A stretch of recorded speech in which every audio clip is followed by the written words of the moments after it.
Odisha driver महासंघर नवीन निवास अभिमुखे बाहरी दंडवत यात्रा को सफल निमंते कामाख्यानगर ब्लॉक ड्राइवर संघ पक्षर एक दीपदान कार्यक्रम अनुष्ठित हो जाइछि। कामाख्यानगर स्थित हनुमान बाटिका ब्लॉक समस्त ड्राइवर भाई माने एकत्रित होई दीपदान करने सह एही यात्रा को सफल पई हनुमान को निकट में प्रार्थना करथिले। तेबे राज्य सरकार 3 मास मोहलत दे 1 वर्ष परे मध्य दाबी पूरण कले नाही। एहाको विरोध करी ओडिशा ड्राइवर महासंघ पक्षर संबलपुर मां समलेश्वरी मंदिर पदयात्रा बदल एक नियारा ढंगरे नवीन निवास अभिमुखे बाहरी जहाको सफल करने निमंते भगवान को निकट में एक दीपदान कार्यक्रम करा कामाख्यानगर ब्लॉक ड्राइवर संघ सभापति विकास चंद्र मल्लिक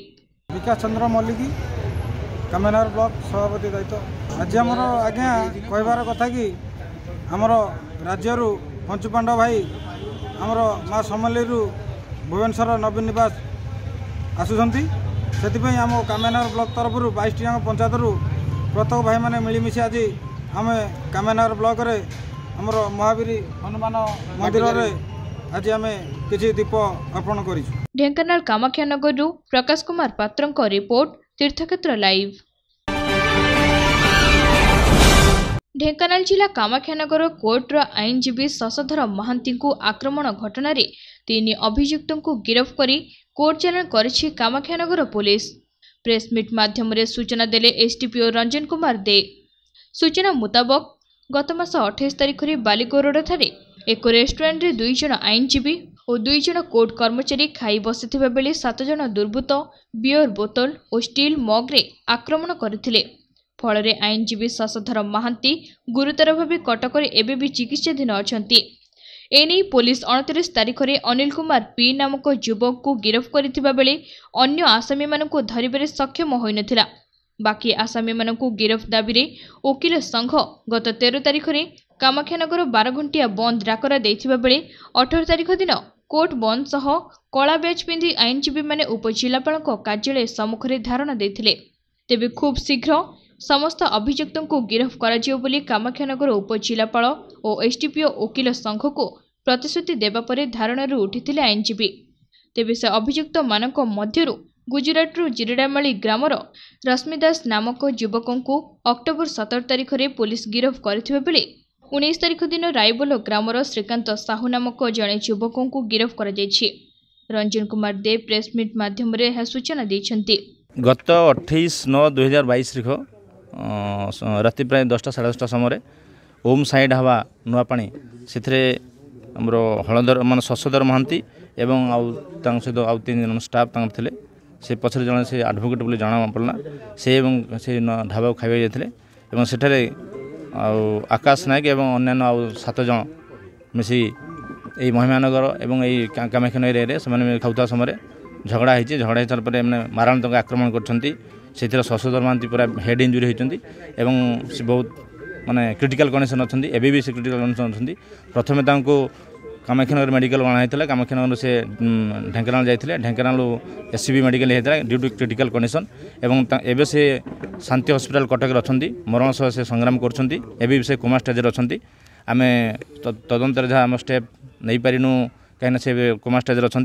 ये अनिल कुमार पी 29 तारिख जन आक्यूज अरेस्ट होते आउ 6 जन ता भीतर रही से 6 जन को अरेस्ट करने रेड होता। एसपी ढेंकानाल निर्देश क्रमे आमर साइबर टीम आमर ढेंकानाल एवं गुजरात अहमदाबाद साइबर टीम तथा क्राइम ब्रांच मिलित साहाय्य आम रश्मि रंजन दास को जिरडामाली गाँव अरेस्ट होता और 17 तारिख अरेस्ट से कोर्ट ऑनरेबल कोर्ट रे प्रोड्यूस होता और ट्रांजिट रिमांड आज अच्छी आम 20 तारिख आज प्रोड्यूस करूँ।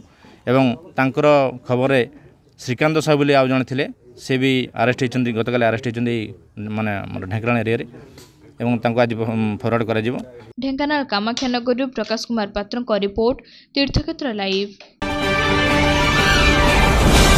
रायगढ़ जिला पुलिस पक्षर 63तम पुलिस शहीद दिवस चांदिली स्थित रिजर्व पुलिस पड़िया ठारे अनुष्ठित हो जाइछि।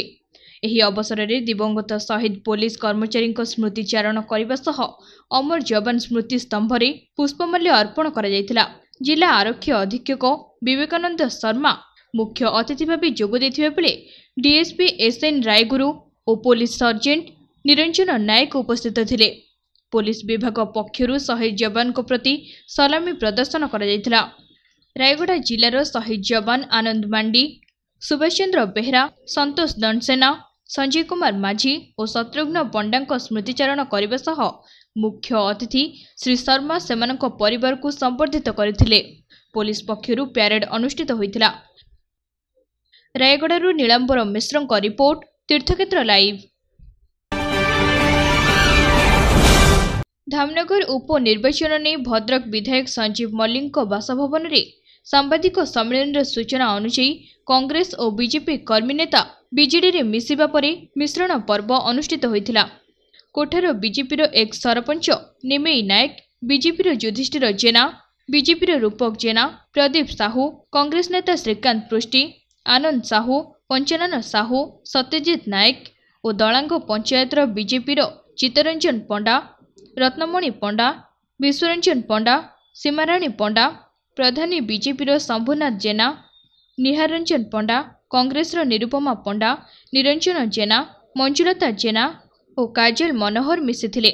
भद्रक बीजेडी पर्यवेक्षक प्रणव बलवंत राय, विधायक संजीव मल्लिक, बांकी विधायक दीप्तिरंजन त्रिपाठी, सभापति जगन्नाथ स्वाई, मुकुंददेव सामल, राकेश पंडा, प्रभात जेना समेत अन्यान्य उपस्थित थिले।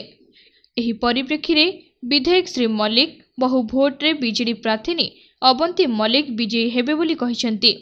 एही अवसर रे धर्मशाला विधायक तथा भद्रक जिला पर्यवेक्षक प्रणव बलवंत राय, संजीव कुमार मल्लिक, बांकी विधायक तथा राज्य छात्र बीजेडी सभापति देवीरंजन त्रिपाठी, जिला सभापति जगन्नाथ स्वाई, जिला युव सभापति मुकुंददेव सामल तथा वरिष्ठ नेता प्रभात जेना सह वरिष्ठ नेता माने उपस्थित थिले।